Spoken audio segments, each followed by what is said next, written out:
The Subaru Forester is like a Swiss Army knife. Do you know, it's not like the sexiest thing in your pocket, but my goodness, are you glad when things go tits up and you've got that in your pocket, do you know? And you might not show your friends that you have one, but are you the hero when you pull that out and everyone's like, oh my gosh, he saved the day, she saved the day.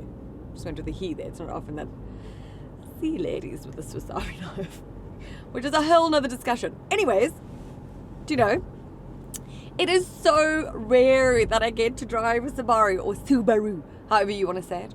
And I love them. Okay, I think anybody who has driven one, or I've never heard anybody go like, not a fan. And it's rare because obviously they don't have like a extensive product lineup or anything, which is fair. But now we've just gotten this new 6th generation Subaru Forester. And before I tell you all about it, I put the current model into hippo.co.za because I'm sure there are so many people with a Forester. And I wanted to see what you could be paying if you put your details in as well, okay? Obviously, it's my details versus your details, but when I did, I came up with 798 Rand with an excess, I think, of 9.5. But, you know, I look at all the quotes, and you could be paying like 1,800 Rand, but you didn't know you could be paying like 700 or like 800 bucks. That's a huge saving, so you might want to get all those quotes, okay? On hippo.co.za. Okay, so there are 4 trim levels, okay? You've got the field, the touring, the sport, and then this is the premium, which is the range topper. Now I'm going to kick off with price, just because that's always, well, the most important thing for most people. So it actually starts at the same price as the outgoing model, so that's 699,000 Rand, 699,000 Rand. And then this model goes up to 830,000 Rand. Now, let's also just get the rivals out the way, okay? Because you've got your Hyundai Tucson, you've got your Volkswagen Tiguan, your Kia Sportage, but then you've got obviously your sort of Haval H6 and a Cherry Tiggo 8 Pro Max, because the latter two offer all-wheel drive as well, like this does. Now, it's an interesting thing to always go with the rivals because those all seem so different to me, to this car. Like, this just feels rugged, and it's one of the reasons I love the Subaru Forester. I always have. I found it's got like a like you attitude, which is fabulous because I like to have that kind of attitude. I wish I had it more, in fact. It's not really, I mean, I say this against what's probably Subaru wanting me to say it if they ever, you know, hear me say it, but I don't think that Subaru should be premium. Even though I'm in a premium model and it's got all the bells and whistles maybe that people require, I guess, in this day and age. But I like the fact that it feels like you can get it dirty and you don't have to be precious about it. That's the whole point. And this also has this kind of go anywhere and the all-wheel drive, like sort of off-road capability that very few of the rivals actually offer. Now, this is Subaru's best-selling model. Okay, it makes up for like 50% of the sale numbers in South Africa for Subaru. And I think, I put too much lipstick on there. Since it launched in like 1997, that's something like 4.5 million have been sold. So it is certainly and has certainly been a very popular and very successful model. And so it should have been and should continue to be. This was like the OG of SUVs, really. And what they were kind of originally built for, in a way, like so often. And it's because of models like the Forester. People say to me, I want an SUV, and I'll say, okay, like what, you know, what's your budget, or what for, what are your needs? And they're like, no, we like to go off-road.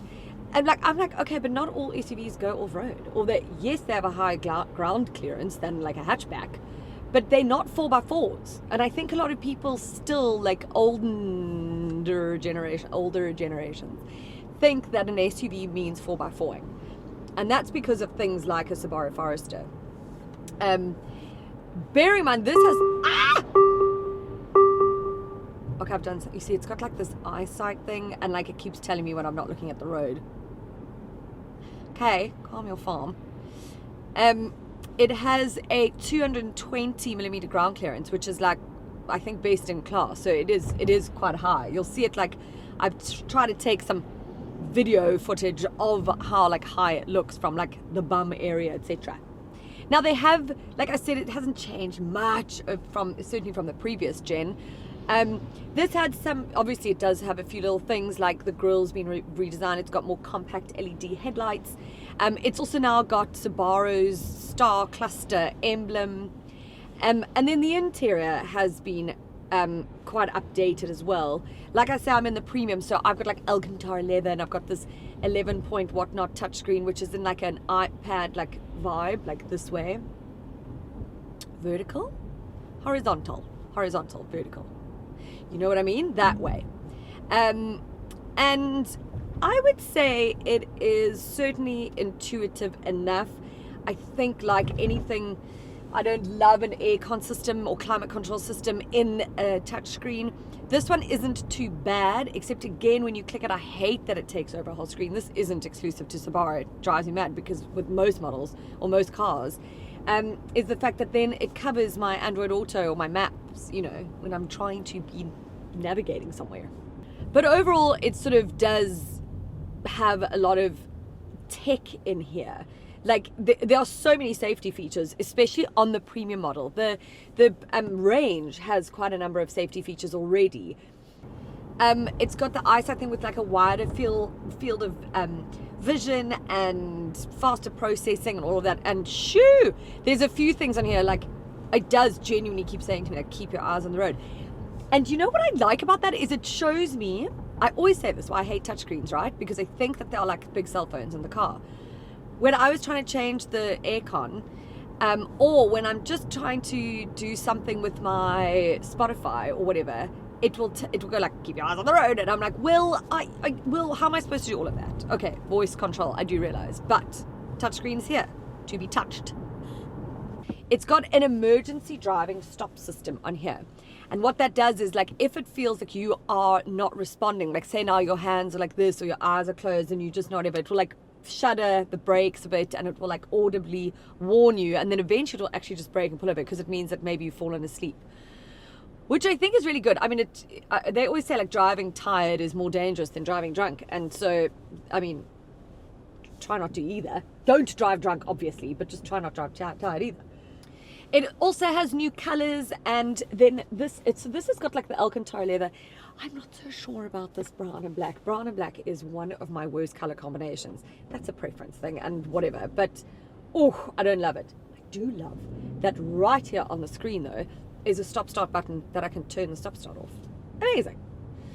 Also, it's got a heated steering wheel, which took me an age. I had to Google how to turn it on or find the button for it, which is just behind the steering wheel here, and you just click it like this, which is actually fab.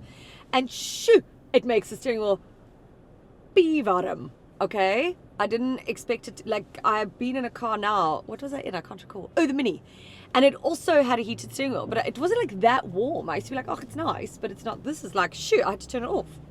So it has got Subaru's 2.5 litre boxer engine that has 136 kilowatts of power and 247 newton meters of torque, and it's mated to a CVT, which sends power to the wheels via this symmetrical all-wheel drive system. So you've got this X mode here, and you can click onto it and go snow, dirt, normal, deep snow, mud, or whatever, which is pretty cool to have, I have to say. Like, it does sort of elevate the car for me in, again, that like go anywhere sort of vibe, you know. Why is no one moving? Do you know, I saw a thing yesterday. I'm just going to say this because it needs to be heard. If you are the first person at the robot, okay, you need to be on your game to check that it's going to turn green, and then you go. You've got to do it for the team behind you. You cannot be checking your phone and playing with shit like this. You must be ready to go, okay, to get us all through. That's what someone did now. Messed it up. So the drive for me has like more of a laid back demeanor, which I think is fabulous. I mean, the engine is certainly not, for me, not sluggish. I think at low speeds, it's great. Around town, it's great. Taking it on the highway, fantastic. I don't feel you need much more than this, especially for what it's going to be, well, what I would imagine it's going to be used for. Also, if you drive it like a hooligan, like me, you're not going to get it to like the 7.9 litres per 100 k's claimed fuel consumption. I'm sitting at 10.4. You can get it lower, but it is quite a high fuel consumption, unfortunately. I think if you are in the market, like, I get that this is, you know, as I said, not as premium as its rivals, but if you go for something like the touring or the field sport model, like, you know, the sport is like water resistant interior and a 360-degree camera and stuff. I don't need everything, the bells and whistles of the premium model to then spend sort of the 830. I would go probably for the entry sort of level Forester or the one just above it that has all the features that I like and that I want to need. Oh shit, just went the wrong way. But buy it and use it for whence it came, for what it was built for. Do you know? I truly believe that a Subaru lover will love this Forester the same way they've probably loved the previous ones.